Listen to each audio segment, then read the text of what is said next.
Hi, this is Dr. Karen Agape of the Karen Agape School of Writing. If you're anything like me, these crazy days you've been reading a lot more than usual, and that's good. But it put me in mind of a question I'm asked quite a lot, and it wasn't until I was asked the question multiple times that I realized that people really do wonder how to read like a writer. There's actually courses at certain schools called Read Like a Writer. And you can take them if you want to, but it's more important to learn how to write like a writer. But I digress. So, there are some guidelines that you can follow if you want to read more like a writer, because it turns out writers do read differently. So, first of all, one of the ways that writers read differently is especially when reading contemporary fiction, usually by well, not always peers, but people that you're more than familiar with. You feel a kind of deranged sense of competition with people you've never even met. It's really important to growl every few pages and curse the skies and say, how did author XYZ even get this published while I languish in obscurity? You can wave your fist in the air if you like, if you're a kind of a physically inclined person.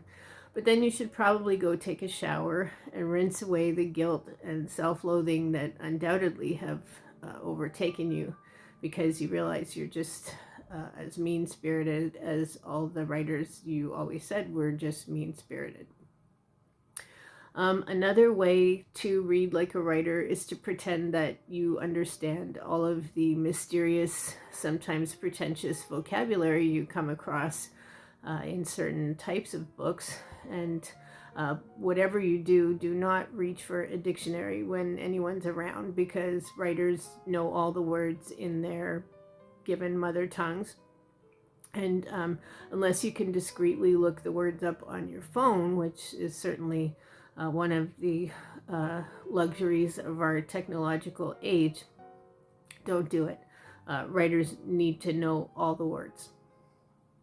Thirdly, if after 5 pages you are bored out of your mind by a book, be sure to throw it down and shout, life's too short for this, and let your indignation be palpable. Yeah, that's a good one. And lastly, continue to pretend that you love and worship James Joyce when in fact you prefer Joyce Carol Oates. It's just how it works.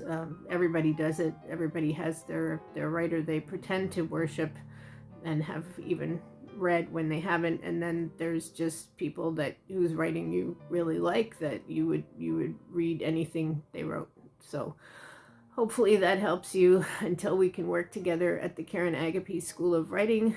It's Dr. Karen Agape, and with a little helpful guidance for aspiring writers around the world.